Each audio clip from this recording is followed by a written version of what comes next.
Hello, Robs. We're back with Near to the Wild Heart by Clarice Lispector. Chapter 2, Joanna's Day. The certainty that I'm heading for evil, thought Joanna. What else could that feeling be of restrained force, ready to explode into violence? That urge to use it with her eyes shut, all of it, with the unbridled confidence of a wild beast. Was it an evil alone that one could breathe without fear, accepting the atmosphere and one's lungs? Not even pleasure could give me as much satisfaction as evil, she thought with surprise. She could feel within herself the presence of a perfect animal, full of inconsistencies of egoism and vitality. She remembered her husband, who probably ignored this aspect of her nature. She tried to recall the appearance of Ottavio, but the moment she sensed that he had left the house, she became transformed, absorbed in herself, and, as if she had simply been interrupted by him, she slowly continued to live the thread of childhood. She forgot him and went from room to room completely alone. From the peaceful neighborhood, from the distant houses, there came no sound, and now that she was free, she herself didn't know what she was thinking. Yes, she could feel within herself the presence of a perfect animal. She resisted the idea of unleashing the animal one day, perhaps for fear of causing some embarrassment or because she was afraid of some revelation. No, no, she repeated to herself, one mustn't be afraid of being creative. Deep down, the animal probably repelled her because she still felt anxious to please and to be loved by someone as powerful as her dead aunt, even if only to humiliate her afterwards and disown her without giving it another thought. For the best saying, as well as being the most recent, was, "Goodness makes me want to vomit." Goodness was lukewarm and weak. It stank of raw meat that had been lying around for a long time without, however, becoming completely rotten. It was freshened up from time to time, seasoned sufficiently to preserve it, a lump of lukewarm, stagnating meat. One day, when she was still unmarried and her aunt was still alive, she had watched a man gorging himself with food. She had watched his bulging eyes, bright and stupid, anxious to savor every morsel, and his hands, one of them holding the fork embedded in a piece of bleeding meat, not lukewarm and inert, but intensely alive, ironic and immoral, the other hand twitching on the tablecloth, clawing it nervously in his eagerness to consume another mouthful. The legs under the table beat time to some inaudible tune, satanic music of sheer uncontrolled violence. The savage cruelty, the richness of his color, crimson on the lips and around the nostrils, pale, bluish tinges under his tiny eyes. Joanna had shuddered in horror confronting her miserable cup of coffee, but later she would find it impossible to say whether it had been out of fascination or desire. Almost certainly out of both. She knew that the man was a force to be reckoned with. She felt that she could never bring herself to eat like him. She was abstemious? I'm not sure of the word, by nature, but the spectacle disturbed her. She was also moved when she read those terrifying tales of tragedy, where wickedness was as chilling and intense as bathing in ice, as if she were watching someone drink water only to discover that she was suffering from thirst, a deep and ancient thirst. Perhaps it was only her need for life. She was living less than she might, and imagined her thirst pleading for inundation. Perhaps just a few mouthfuls. Ah, that will teach you a lesson. That will teach you a lesson, her aunt used to say. Never to go in front, never to steal before knowing that what you aim to steal isn't honestly reserved for you somewhere. Or isn't it? Stealing makes everything so much more worthwhile. The taste of evil, chewing crimson, devouring sweetened fire. Not to blame myself. To seek the basis of egoism, all that I am not is of no interest to me. It is impossible to exceed oneself. Meanwhile, I surpass myself even without delirium. I am more than my almost normal self. I possess a body, and all that I might do is the continuation of my beginning. If the civilization of the ancient Mayas doesn't interest me, it's because I have nothing inside me that may be connected with its bas reliefs. I accept everything that comes from me because I have no perception of the causes and I may be treading unawares on what is vital. That is my greatest humility, she surmised. The worst thing of all is that she could obliterate all her thoughts. Once erected, her thoughts were statues in the garden, and she passed through, taking a good look as she went on her way. She was happy that day, and she also looked pretty. She was even a little feverish. Why this romanticism? A little feverish. But the truth is that I do have a little fever. Bright eyes, this strength and weakness, irregular heartbeats.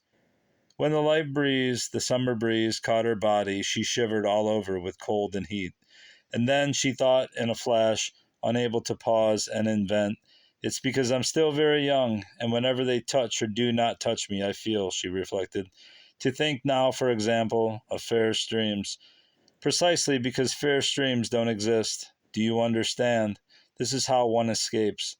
Yes, but those streams gilded by the sun are fair after a fashion. In other words, I didn't really imagine it. Always the same fiasco. Neither evil nor imagination. In the final center, the simple sensation without adjectives, blind as a rolling stone. In her imagination, for it alone has the power of evil, there is merely the vision enlarged and transformed.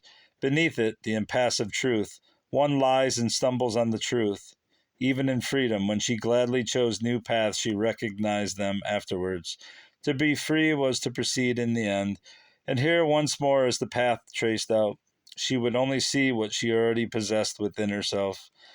Now that the pleasure of imagining had been lost, and the day when I wept, there was also a certain temptation to lie. I studied mathematics and suddenly sensed the tremendous and chilling impossibility of the miracle.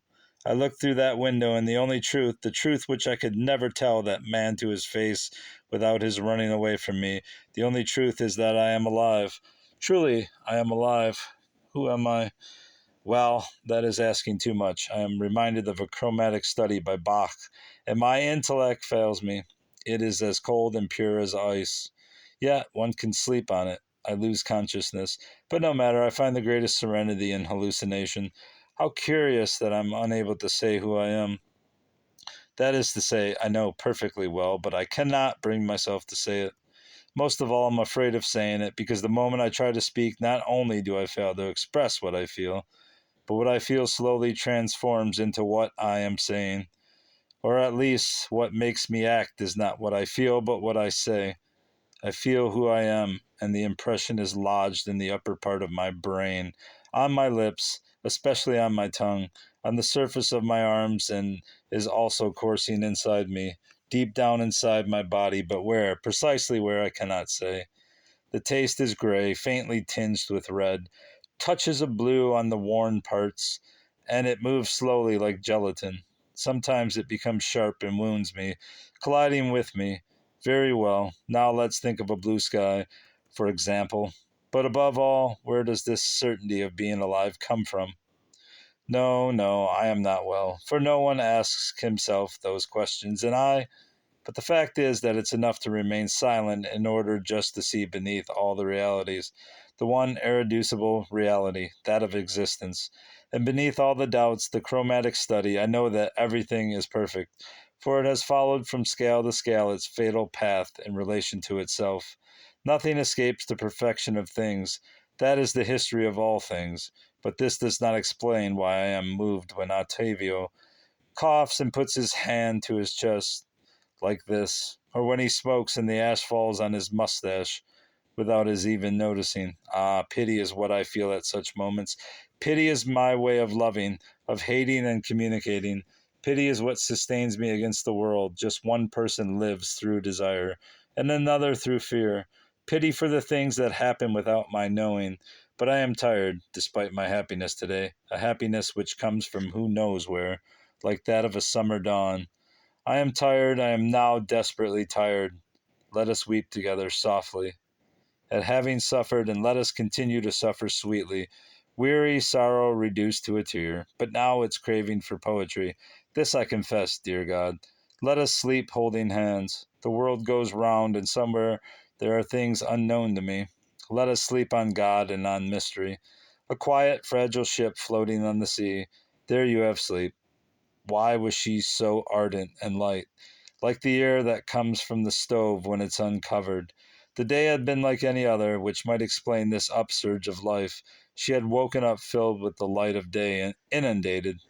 Still in bed, she had thought about sand, the sea, the time she drank seawater at her aunt's house before the old woman died, about feeling, especially about feeling. Lying there, she waited for several moments, and since nothing happened, she lived an ordinary day. She had not yet freed herself from the desire power miracle that had been with her since childhood.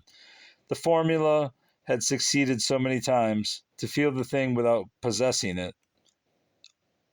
All it required was that everything should come to its assistance.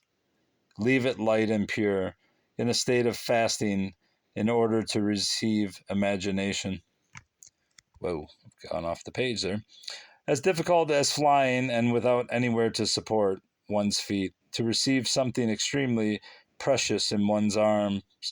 A child, for example. Even so, only at a certain point in the game did she lose the feeling that she was telling lies, and she was afraid of not being present in all her thoughts.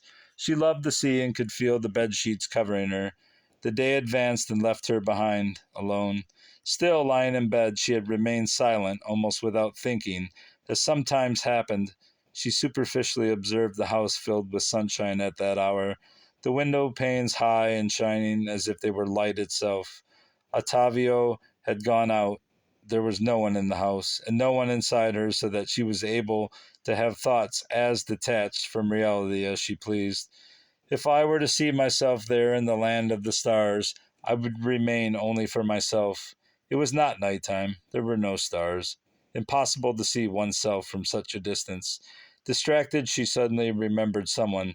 Large teeth with great gaps, eyes without lashes, saying, with every confidence of being original, yet sincere, my life is tremendously nocturnal.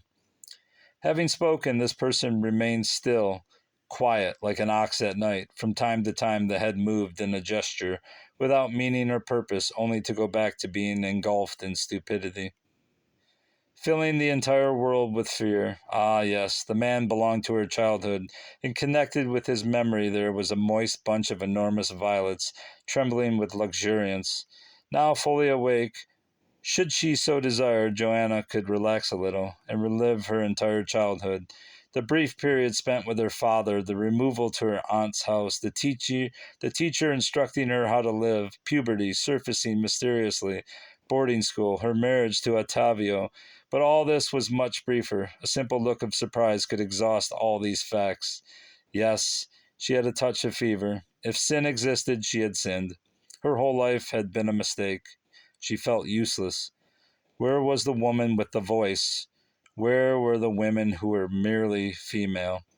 And the continuation of what she had initiated as a child.